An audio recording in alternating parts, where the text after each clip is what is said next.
ప్రసాద్ గారి దగ్గర వెళ్తాం. ప్రసాద్ గారు అదండి, ఎవరున్నా పనులు చేయించుకోవటం.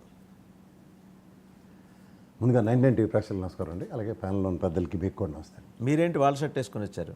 అదే మరి ఆయనేమో వైట్ షర్ట్లో వచ్చారు, మీరు ఎల్లో షర్ట్ వేసుకొని వచ్చారు. నేను ఇంటెన్షనల్గానే వేసుకొచ్చాను. ఎందుకంటే విజయకరణ్ చెప్పినట్టు, రాజీవ్ చెప్పినట్టు ఈ షర్ట్లు చూసి తెలుగుదేశం అనుకుని, లేదంటే ఇలాంటి వెసులుబాట్లు తీసుకోవడం ఐకమత్యమే బలం అని మీరు ఏదో అన్నారు చూడండి.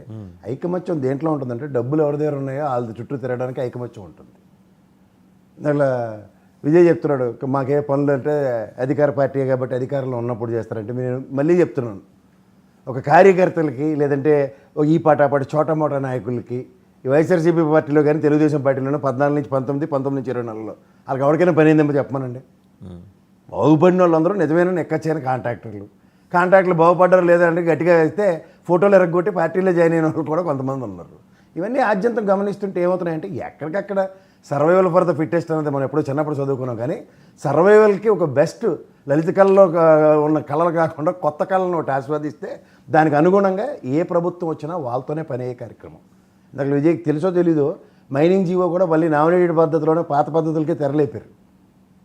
సో అంచేత ఏమవుతుందంటే ఇవన్నీ మార్గం సుగమం అయినప్పుడు వడ్డించేవాడు తానోడు అయినా అవ్వకపోయినా సరే బూరి లాస్ట్ కూర్చున్న వస్తుంది అన్నది భరోసా ఉన్నప్పుడు ప్రభుత్వాలకి ఏమన్నా end of the day respective ministers ప్రతి ఒక్కడికి లాబింగ్లు చేసుకోవడం అలవాటు అయిపోయింది.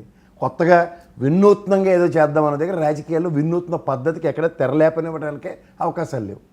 ఇప్పుడు ఎండ్ ఆఫ్ ద డే ఇడిదిప్పటి మొదట 14 నుంచి 19లో 23 స్థానాలకు వచ్చాయి ఎలక్షన్ అయిన తర్వాత. కారణం ఎవరని చెప్పారు? జన్మభూమి కమిటీలు అని చెప్పారు. ఇవాళ వీళ్ళు 11 స్థానాలకు పరిమితమయ్యారు. వీళ్ళకి చెప్తున్న మాట ఏంటి? కార్యకర్తల్ని కన్సిడర్ చేయలేదని. ఎండ్ ఆఫ్ ద డే ఎవరికి బాగుపడ్డారు? పార్టీలు నమ్ముకున్న వాళ్ళు దిక్కచ్చైనా స్వతంత్ర ప్రతిపత్తి సేవ చేయడానికి తప్ప సేవా తత్పరతను పుణికిపుచ్చుకుంటే అడిగినారు కాబట్టి ఒక ప్రస్తావన చేయాలి. వీరే చౌదరి గారు అండి, పార్టీని నమ్ముకుంటే ఏమైంది? 53 కత్తిపోట్లు, ఒక్కొక్క కత్తిపోటుకి ఎంత రేటో ఫిక్స్ అయింది దానికి.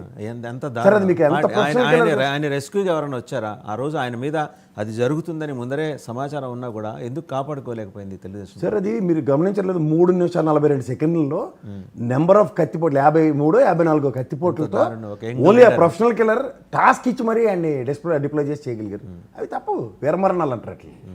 సో ఈ వీరమరణాలకి అతని కమిట్మెంట్ టువర్డ్స్ అంటే అతనికి రియల్ ఎస్టేట్ వ్యాపారం కూడా చేస్తున్నాడు. విజయకరణ్ గారు చెప్పిన దాంతో నేను ఏకీభవిస్తా. వాళ్ళు చెప్పినట్టు ఇలాంటి వాళ్ళు కమిటెడ్ సోల్స్ చాలా మంది ఉన్నారు సార్. కమిటెడ్ సోల్స్ కానీ దాంట్లో విజయ్ రాజీవ్ లాంటి లేండి. కానీ ఆయన చనిపోయిన అతనికి అయితే రియల్ ఎస్టేట్ వ్యాపారం బెంగళూరులోనూ హైదరాబాద్లోనూ ఉన్నాయి. అది కాక లిక్కర్ సిండికేట్లో కూడా అతను పాటిన పార్సల్స్.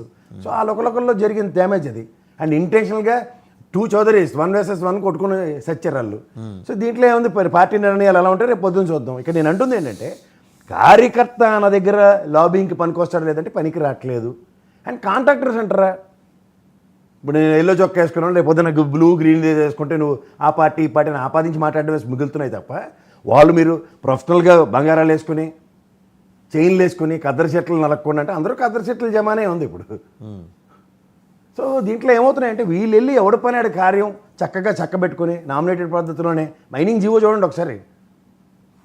ఎప్పుడైతే పాత పద్ధతులకి తెరలేపుతున్నామో అందరూ అందరూ అందరూ ఎవరికెవరు ఇప్పుడు నవయోగ వాళ్ళు ఉన్నారు, లేదంటే ఈ ట్రాన్స్కో కంపెనీ ఉండేది ట్రాన్స్ట్రాయ్ ఏమైంది? ఏడాది నుంచి వచ్చారు వాళ్ళు అందరూ ఆరినేటెడ్ ఫ్రమ్ కాంగ్రెస్. అప్పటి నుంచి భూమి పుట్టకమ నుంచి ఆ పోలవరంలో చచ్చి అది ఏమి చేయకి లాస్ట్కి వదిలేస్తే ఇటు తిప్పి అడి తిప్పి 72% కొత్త వాళ్ళతో చేయించి వీళ్ళు మళ్ళీ నవయోగాన్ని తీసుకొచ్చి ఎవరు కాని వాళ్ళు list of A category contractors, list of B category, list of C categories ప్రపంచవ్యాప్తంగా ఏ కేటగిరీలో ఉన్న వాళ్ళు ఢిల్లీ నుంచి రాష్ట్రాలు వ్యారీగా ఎవరు కాదు ఇందులో చెప్పండి. సో ఒకటి సూత్రీకరణ నాగార్జున గారు ఏమంటారు? ఎవరున్నా సరే ఏ పార్టీ ఉన్నా సరే దానికి తగ్గట్టుగా ట్యూన్కి తగ్గట్టుగా పాట పాడగల నేర్పరులు కాంట్రాక్టులు మీ మధ్య ఎక్కువ అయిపోయారు. 1924 మధ్య ఉన్నారు వైఎస్ఆర్సీపీ హయాంలో, మళ్ళీ వాళ్ళే ఇక్కడ కనిపిస్తున్నారు. ఆశ్చర్యకరమైన విషయం ఏంటంటే వాళ్ళు ఎట్లా కనిపిస్తున్నారు, వాళ్ళని ఎందుకు ఎంకరేజ్ చేస్తున్నారు?